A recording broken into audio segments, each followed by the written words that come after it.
እንዳልኩ ጎበዝ ተማሪውን እናትህን እንዳታስጨንቅ። እሺ ቻው። በቃ ሰላም ነህ? ምን ነው ልትሄድ ነው እንዴ? አዎ ልሄድ ነው። ቻው። እንዴ ምን ነው ማለቴ ለምን ነው የምትሄደው? ችግር አለ እንዴ ብሩኬ? ኧረ ምንም ችግር የለም፣ መሄድ ስላለብኝ ነው። ውይ እኛ እኮ እንደው አብረን የምትኖር መስሎን በጣም ደስ ብሎን ነበር። አይ ለመኖር እንኳን አይደለም አመጣጤ። እና ባትኖር እንኳን አንድ ቀን አታድርም እንዴ? ምን ችግር አለው ብሩኬ? አይ ልሂድ በቃ። ምን ችግር አለው? ቤትህ እኮ ነው። እሱማ ቤቴ ነው፣ ግን ያው የግድ መሄድ ስላለብኝ ነው። አረ ፍቅር ምንድን ነው? የሆነ ነገር በይው እንጂ። ብዬ እኮ አልሰማ ሲለኝ ነው ዝም ያልኩት። እና እንዴት ፈቀድሽለት? ምን ላድርግ እንግዲህ እምቢ አለ። ምን ማለት ነው እምቢ አለ ማለት? ቆይ ብሩክ ከግቢ አንሳው፣ ተከስተ አንሳው። ስማ አሁን መጥቷል፣ አሁን መጥቷል። እንግዲህ ሚኪ እያስመሰለ ይገኛል። ብሩኬ ለምን ትሄዳለክ? ወዴት ልትሄድ ነው ከቤትክ እያለው ነበረ። ብሩክም እሱማ ቤቴ ነው፣ ግን ወዴትም መሄድ አሁን ግዴታ ስለሆነብኝ ነው ብሎ ነበረ። ብሩክም ምንም ጸብ ሳይፈጥር እያሄደው፣ ሚኪ አሁን ላይ ማስመሰሉን ቀጥሎበታል። ከብሩኬ ጋር ምንም እንዳልተነጋገረ እያወራ ነበርና ብሩክ አሁን ላይ ከመጀመሪያ ጀምሮ ከመጣ ጊዜ በኋላ በጣም ጭንቀት ውስጥ ገብቷል። ሚኪ ግን ደግሞ እሱ ወደ መታጠቢያ ቤት በገባ ሰዓት ብሩክም ሚኪ ተከትሎት ገብቶ ነበርና ሚኪ በጣም አስጠንቅቆታል። ብሩክ እንዴት ቃል ገብተህ ቃልህን አፍርሰህ ወደዚህ ትመለሳለህ በማለት በጣም ተጭኖት ነበረ። በዚህን ሰዓት የመጣሁበትንም ምክንያት ይቅርታ አድርግልኝ ቃሌም ስላጠፍኩ ብሎታል። ሚኪ በዚህን ሰዓት ሀው ቃልህን አጥፍሃል፣ ይሄ ነገር ማድረግ አልነበረብህም እያለ ነበረ። ብሩክ በዚህን ሰዓት የመጣሁበት አንድ ምክንያት ነው፣ እሱም ልጄ ስለታመመች ነበረ ያለው። ይህንን እንዴት ላምንህ እችላለሁ? ይህን ምክንያት ሊሆን ይችላል። በትዳሬ ዳግመኛ ጣልቃ እንደማትገባ ቃል ገብተህልኝ ነበረ ብሎት ነበረ። ብሩክ በዚህን ሰዓት አይደገመኝም፣ አሁንም እሄዳለሁ፣ አታስብ፣ ለትንሽ ደቂቃ ብቻ ነው የምቆየው በማለት ነበረ ሚኪን መመለሰለት። ሚኪ ይሄንን ላምንህ አልችልም፣ በምን ማረጋገጫ ሊሆን ይችላል ብሏል። አታስብ፣ ስወጣ ታምነኛለህ ብሎት ነበረ። ሚኪ በዚህን ሰዓት አይካለው እና ደግሞ ዳግመኛስ ወደ ህይወታችን እንደማትመለስ እርግጠኛ እንዴት ሊሆን ይችላለሁ እያለ ነበረ ሚኪ። ብሩኬም ልጆቼ ብቻ ደህና እንዲሆኑ ብቻ ጸልይ፣ ሌላውን አታስብ እያለው ነበረ። ሚኪ ትንሽ የተረጋጋ ነበረ የሚመስለው። አሁን ላይ አቢና ፌቨንም አባታቸው በመምጣታቸው በጣም ደስተኛ ነበሩ። ፌቨን ለብዙ ቀናቶች ምግብ ሳትበላ ነበረ የቆየችው። ምግብ መብላት የጀመረችው አባቷን ይዛ ከመጣች በኋላ ነበረ። ትርሲት ብሩኬ ከጠፋ ብዙ ጊዜ ቆይቶ ነበርና ከተገኘው ከሚጣ ጋር ነበርና ሚጣ ተደብቃ ከአባቷም ከትርሲትም ተደብቃ ብሩክን ስታገኘው ነበረ። ግን ደግሞ ይሄ ነገር ላለማሳወቅና ላለማስነቃት ብዙ ጥራ ነበረ ሚጣ። ብሩክም ቃል አስገብቷት ነበረ ሚጣ ለማንም እንደማትናገርና እሱን ማሳልፋ ያለበትንም ቦታ እንደማትጠቁም ነበር የተናገረችው። ግን እንደ አጋጣሚ ሆኖ ምግብም ሰርታለት ወደ ብሩክ ወስዳለች ሚጣ በቆየች ሰዓት ብሩክም የተቀጣጠሩበት ሰዓት ስታረፍድ በጣም ተበሳጭቶ ነበረ። ሚጣ ግን ለሱ ብላ ምግብም የሚጣፍጥ ምግብ ሰርቼ ልመጣ ፈልጌ ነው በማለት ነበረ። ብሩክ ስለሚጣ ተጨንቆ ነበረ። ምን ሆነሻል? መንገድ ላይ ምን ሆነሻል ብዬ ተጨንቄ፣ እንዴት አታስብም ይሄን አክል በማለት ሚጣ ላይ ተቆጥቶ ነበርና ሚጣ በዚህን ሰዓት ይህንን ነገር አላሰበችውም ነበረ። ከብሩክ ጋር ከተለያየች በኋላ ወደ አባቷ ስራ ቦታ ሄዳ ነበረ። ትርሲትም ልጇን ፌቨንም ምግብ እንድትበላ ብትለምናትም እንኳን መብላት አልቻለችም። ፌቨን ደግሞ ይሄንን ነገር አባቴ ካልመጣ በጭራሽ ምግብ አልቀምስም ብላ ነበርና የፌቨን ምግብ አለመብላት አንድ ጊዜ ትሞትብኛለች በማለት ጭንቀት ውስጥ ገብታለች። ጭንቀቷንም እንዲለቃት ብቻ ሳይሆን የልጇን ህመም አሳምሟት ነበርና ሚኪ ግን እንደምንም ብለን ፈልገን እናመጣዋለን፣ የድሮውን ፎቶ ፈልጊ እያላት ነበረ ለትርሲት። የድሮ ፎቶ ብቻ ነው እጃችን ላይ ያለው፣ የብሩክ የአሁኑን ፎቶ ብናገኝ ጥሩ ነበረ እያለ ነበረ። ትርሲትም አሁን ላይ ከብሩክ ጋር ምንም አይነት ፎቶ እንደሌላቸው ነበረ የተናገረችው።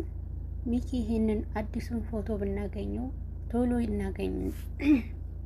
ብሩክም ቶሎ እናገኘው ነበረ እያላት ነበረ።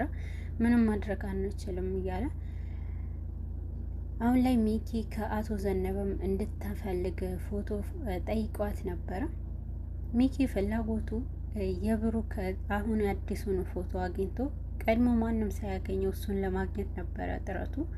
ብሩክን ካገኘው በኋላ ለማስወገድ ነበረ እና የፈለገው። በዚህ መሀል ግን ትርሲት አሁንም ይሄን ነገር ሳትጠረጥር ነበረ። ልጅቷም እንዴትም እንደምትበላ እኛ እናስተካክለዋለን ብሎ ትርሲትንም እያረጋጋት ነበረ። ከዚህ መሀል ግን ልዩነት በነበረው ከብሩክና ከሚኪ ጋር ልጆቹ የሚፈልጉት አባታቸው ብሩክ ነበረ።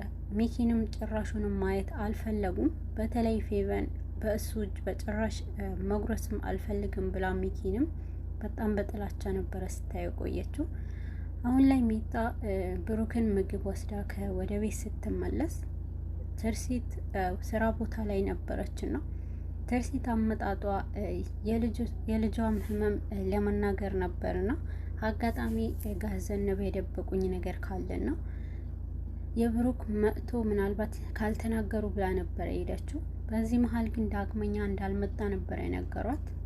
በዚህን ሰዓት ሚጣ ከብሩክ ተለይታ ስራ ቦታ ስትደርስ ትርሲትን ታያታለች። ሚጣ ትርሲትን ስላየቻት አልተደሰተችም ነበረ እና ደግሞ ያለውም ነገር እየነገሯት ነበረ። በመሀልም ከተደወለም እንደሚነግራት ከመጣም ያሏትንም ስለሰማች ነበረ። ወደ ቦታም ሄዳለች። አሁን ላይ ትርሲት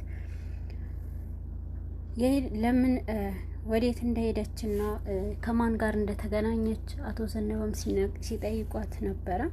በዚህን ሰዓት እሷ መልሷ ጓደኞቿንም ከጓደኞቿ ጋር እንደነበረችና የታሰረ ጓደኛዋን ለመጠየቅ ምግብ እንደወሰደች ነበር ያዋሸችው።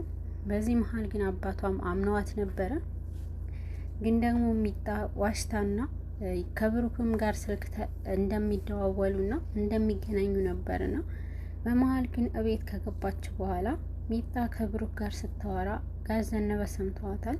አባቷ በዚህን ሰዓት በጣም ተበሳጭተውባት ነበርና ከብሩክ ጋር ስልክ ከዘጋችው በኋላ ሚጣንም በጥፊ መተዋታል። በዚህን ሰዓት ሚጣም ለምን እንደዚህ እንደተመታች ጥያቄ አቅርባ ነበረ ለአባቷ። እንዴት ትዋሽኛለሽ ከብሩክ እየተገናኘሽ ብሏታል። ከመጀመሪያ ጀምሮ ሚጣ ይሄንን እንደሚፈጠር ጠርጥራ ነበርና ብሩክም አባት ጋሽ ይህንን ነገር ካወቀ ምንም ዝም አይልሽም ብሏት ነበርና ግን ደግሞ እንደ አጋጣሚ ከሰማው በኋላ ብሩክም ያለበትንም ቦታ እንድትነግረው ነበረ ጠየቃት። በዚህን ጊዜ ግን ሚጣ መቼም አላደርገውም ብሩክን መቼም አልከዳውም ብላ ነበርና ብሩክ እንደማትከዳው ለአባቷ ብትናገርም አባቷ ግን እንደሚያስገድዳትና የግዴታ የልጁንም ህመም ማወቅ አለበት ብሏል። አቶ ዘነበ አሁን ላይ ትርሲትን ጋር በመደወልና ብሩክም እንደተገኘ ነበረ የተናገሩት። በዚህን ጊዜ ግን ትርሲት በጣም መጥፎ ስሜት ውስጥ ሆና ነበረ። ምግብ አልበላም ብላ ፌቨንም ባዶ ሆዷንም ለብዙ ቀናቶች ከቆየች በኋላ ስትደጋገም ከሕክምና መልስ እምቢ ብላት ነበረ። በዚህ ሰዓት ብሩክ አለ ስትባል እንባዎቿን ጠራርጋ ነበረ ትሪስት እንባዎቿን ጠራርጋ ደስ ብሏት አሁን መጣሁኝ በማለት ነበረ የተናገረችው። አሁን ላይ ምንም ብትመጪ ፋይዳ አታገኝም ነው ነጌ ላይ ተገናኝተን ሁሉንም እናወራለን ብለዋታል። ሚጣ ግን ይሄ ነገር በጭራሽ ከብሩክ ማገናኝ ከመሰለህ ብላለች። ግን ደግሞ ይሄ ነገር ጠዋት እናወራበታለን ብለዋታል። ሚጣ አሁን ላይ ከትሪስትን ከተገናኙ በኋላ የልጄ ህይወት ባንቺ እጅ ነው፣ አባቷን አገናኛት እባክሽን ልጄን እንድትሞት አትፍረጅባት ብላለች። ሚጣ ይሄ ነገር በጭራሽ አልፈቀደችም ነበረ። ብሩክ እንዳጋጣሚ ሆኖ ስልክ ሲደውል ሚጣ ለመክዳት አልሞከረችም። ግን ደግሞ ስታለቅስም ብሩክ ያለበትንም እንድትገናኝ ተቀጣጥረዋል። ትርሲት በመሄድ ከሚጣ ጋር ተከትላ ብሩክንም አገናኝታለች ማለት ነው። በዚህ መሀል ግን ብሩክ ትርሲትን ሲያያት ሚጣን ላይ በጣም በንዴት ነበረ ሲያዋራት የቆየው። እንዴት እኔን ትከጅኛለሽ በዚህን ያክል ብለዋታል። ብሩክ በዚህን ሰዓት እባክን ይቅርታ አድርግልኝ ይህንን ላንተ ብዬ ነው አደረግኩት ብላለች ሚጣ ያደረገችበትንም ምክንያት ተናግራለች። ልጅህን ታማለች፣ ልጅህን ለብዙ ቀናቶች ምግብ እየበላች አልነበረም በማለት ነበር የተናገረችው። በዚህን ሰዓት ሚጣ የተናገረችው ነገር ልቡን ነክቶት ነበረ። ለሚጣ ምንም ያክል ይሄ ነገር አሳልፋ ብትሰጠውም ለእሷ ይቅርታ እንደሚያደርግላት አልተናገረም። ግን ደግሞ ብሩክ ልጁንም በዚህን ያክል ልጅህን ታማለች ሲባል በጣም ነበረ ደነገጠው። እሺ በማለት ወደ ልጁ ሄዷል ማለት ነው ብሩክ። በዚህን ጊዜ ብሩክ ወደ ልጁ በሄደበት ሰዓት ሄቨን በጣም ደስተኛ ነበረች። አባቷን በማግኘቷ በጣም ሙሉ ሆና ነበረ።